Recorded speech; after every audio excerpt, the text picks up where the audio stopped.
Hello everyone, can you hear me? Louder. Let me put on your hearing aids. Just kidding. Can everyone hear me? That's better. बहुत बहुत शुक्रिया. Thank you. That was beautiful. Luckily my Punjabi is not as good as my Hindi, so I didn't understand the last one, so I stopped crying. So that was much better. Thank you for doing that. Hello everyone, thank you for coming to Mr. S.K. Sharma's prayer meeting. I'm Gayatri, his oldest daughter. My siblings, Vikram and Gauri, are here with me too. Papa is also survived by 4 grandchildren, my children, Stefan and Sophia, and Vikram's children, Acacia and Ronan. We voted that I was least likely to cry on stage, so I was selected to make the speech, but I make no such guarantees. I have my tissue, I have my water, please bear with me.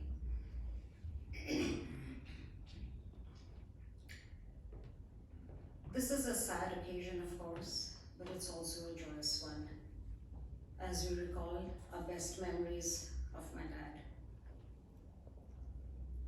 Papa was born in Madhya Pradesh, son of Vaishnava Nand and Bhagwati Sharma. Papa's father retired as the chief conservator of forests in the Indian Forest Service. We all know Papa was accomplished. He graduated college early, but he was too young to take the IAS entrance exams. So he taught math to the postgraduate students at the Nagpur Science College for 3 years, and then eventually he took the IAS exam. He taught the entrance exam in 1956. But that's not the most interesting part of that story. I have been told that besides loving his teaching style, the students appreciated Papa's taste in neckties and eagerly looked forward to what he would be wearing the next day. This was a premonition of things to come. It was one of his early interests in design, and one of his first forays into this domain was designing mummy sari blouses. You know, the ones with the detachable sleeves and halter necks, so that if it was a cold day, she could wear one thing, if it was a warm day, she could wear something else. Papa's character had many facets, but above all, he was a visionary and an inspiration to all. He particularly supported and encouraged young entrepreneurs. For me personally, he was the first feminist I came across.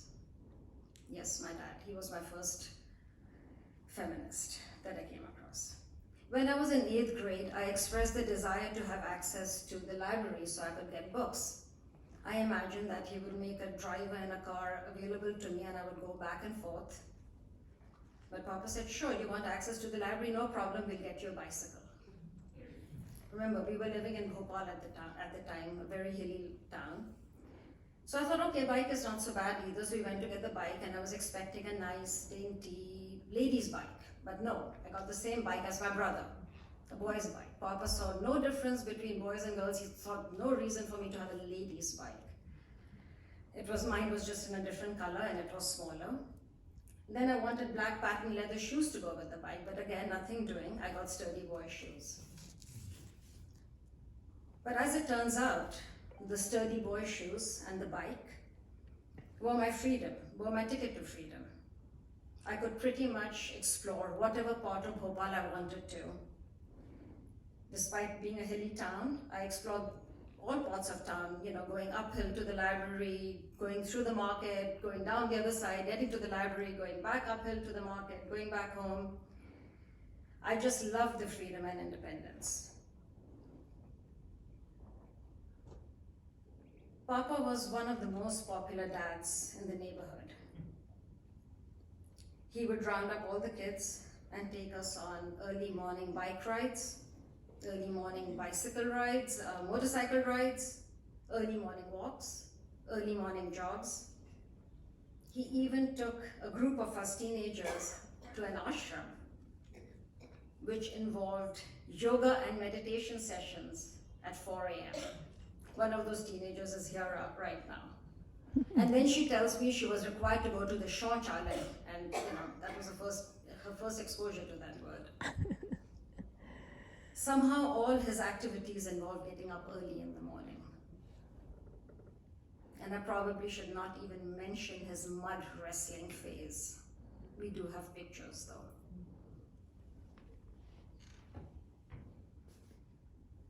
Papa taught us to be strong, to always question the status quo, and to think big.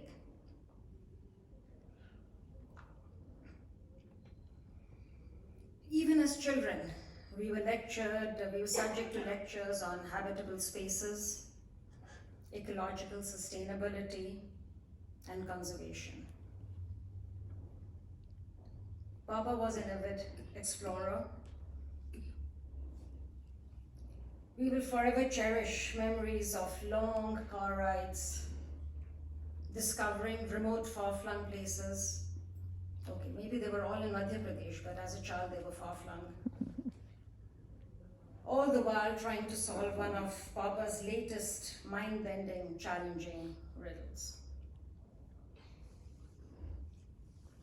Thank you. Now I would request Papa's colleagues to say a few words. We have Dr. Ashok Khosla, Mr. Sumit Ghosh, Mr. Ramesh Safaya, and Mr. Ashok Dhawan. Dr. Khosla, could you please get us started?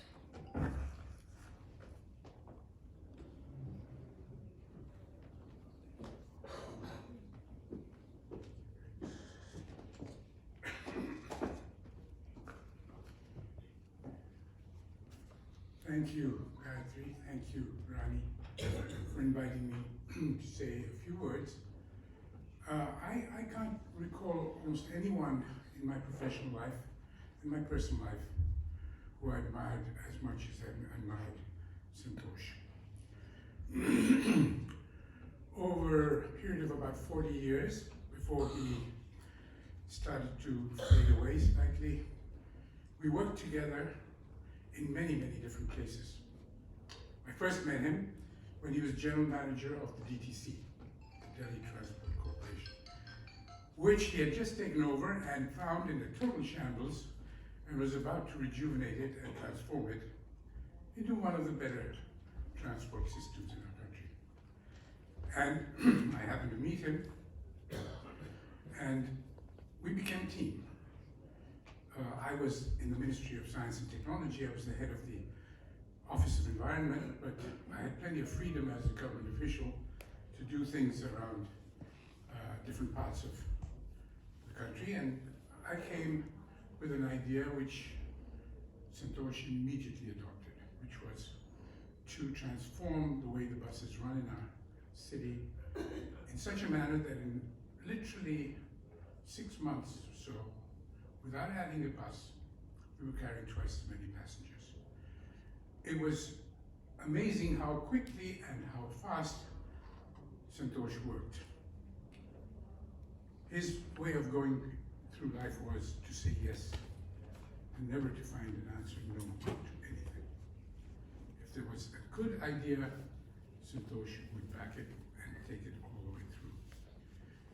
After DTC, which was a wonderful experience, two years working with him, he would send me a car at 6 in the morning and would deliver me back at the Ministry of Science and Technology by about 9, and we were really able to do incredible things during those 3 hours.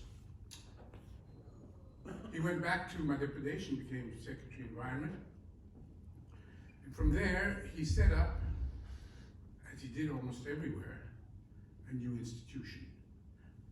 Santosh was a real creator and builder of institutions, one of the best.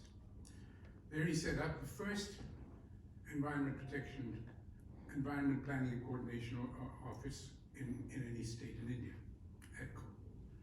And he asked me to be on the board, so we continued to do some work together, which was a wonderful experience. And then time passed by, he came to HUDCO, and I had a little NGO working on new ways of making construction of buildings using local materials.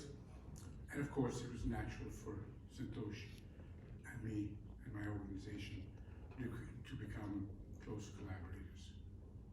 We worked together for many years with incredible support, unusual between a government agency and an NGO, but it yielded terrific results. We built building centers, we created new technologies, and it was always a positive support from Santosh. When he retired, soon after he retired, he joined my organization as a full-time staff member, though we weren't able to pay him very much. And we started doing quite amazing things. The first things we did was to set up yet another new organization called People First. Santosh and I ran People First for several years, and to tell you the truth, behind the scenes, kinds of impacts that People First had were quite extraordinary. I'll just give you 2 or 3 examples. Santosh, once he saw something that was worth doing, was totally dedicated to it. This man was not just rigorous and a perfectionist, but he gave total commitment to what he was doing. And 2 of the things that we were committed to, and he carried the burden, was anti-corruption, a kind of a quixotic thing to do in India, but we had to do it because that was our job.